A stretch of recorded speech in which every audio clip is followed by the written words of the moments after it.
Come on, today's competition is as hot as chili. They want to compete with other teams for trophies and prizes.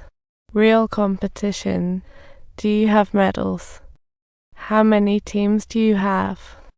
We've never tasted the sweet victory. You've never even prepared it all. I'm fully prepared to go. The teacher grimaced and thought, if Faye knows so much, she might as well be the coach. And with that, she bolted back in her room. She stared at the girls' group photo, feelings swirling. The kids were beaming like spring daisies, while she felt like a wilt. Late at night, she angrily woke Faye up, scolding her for being so selfish and making the teacher sad. This team's unity can't be broken. I'm not selfish. I just want to go home. Trying to act tough but failing miserably, she felt just like Faye, not wanting to project her helplessness onto innocent people.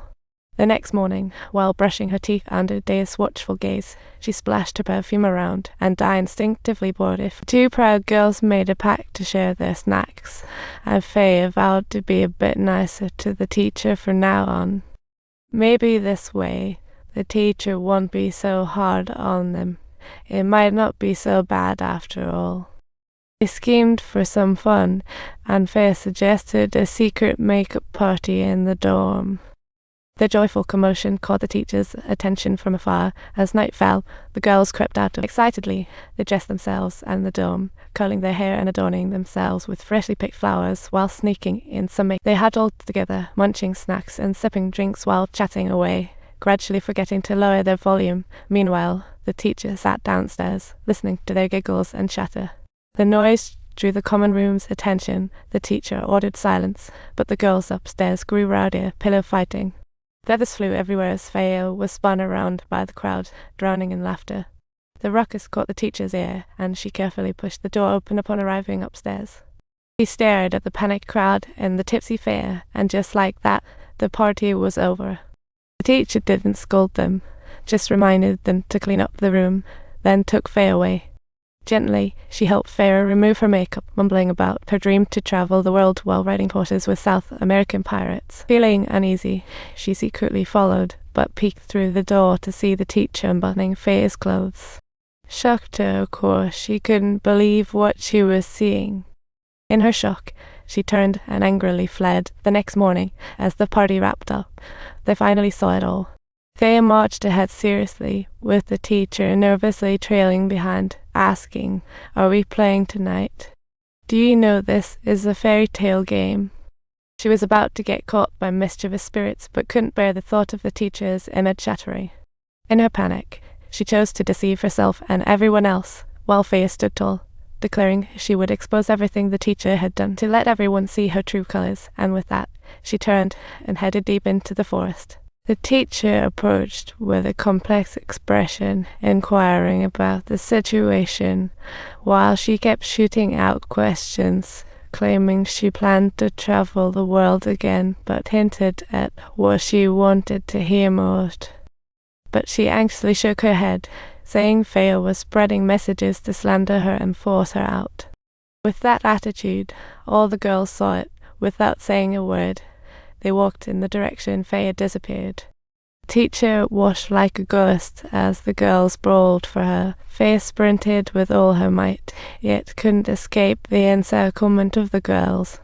Soon, she was pinned down, enduring punches and kicks as they unjustly accused her, leaving the little girl nearby confused. She gradually lost the strength to struggle, gasping in despair. And finally, after a pause, the girls ran off to seek help. Girls left behind quickly found the medicine bottle and calmly handed it over. She slowly walked over to Faye's side and whispered softly, "I'm right here now. Please, please, you, my stunningly beautiful girl. Beautiful girl, I guess you don't have too many choices. For the sake of the world, just go to sleep. Just go to sleep." Faye is breathing her last breath. Yet she showed no signs of life, as if admiring a perfect artwork, waiting for the teacher to hurry back and gently place the medicine bottle in her hand.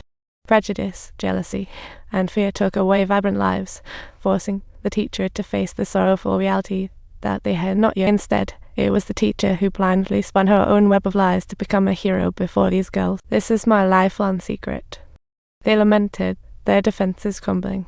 "I'll expose the teacher's lies." The teacher refused to admit, pretending calm, "Our lives must go on." But the girls had awoken. It wasn't worth it, as they all unbuckled their belts and tossed them to the ground according to school rules. Subtitles.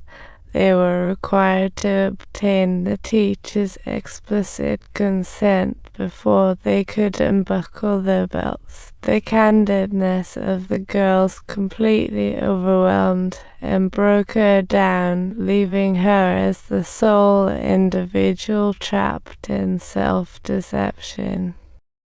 The teacher was expelled, and her face lost all its luster, moving into a small inn in town with the girl's photo by her bedside. She replaced her elephant figurine because of school rules that only allowed 5 items on the bedside. After exposing the teachers, she secretly left a farewell letter and boarded a ship for her journey, carrying Faye's perfume to constantly remind herself of her mistake. She vowed never to ignore reality again and to stay clear of those lies. The former imaginations of freedom stemmed from the teacher's fabrications. The true freedom she longed for had never been experienced.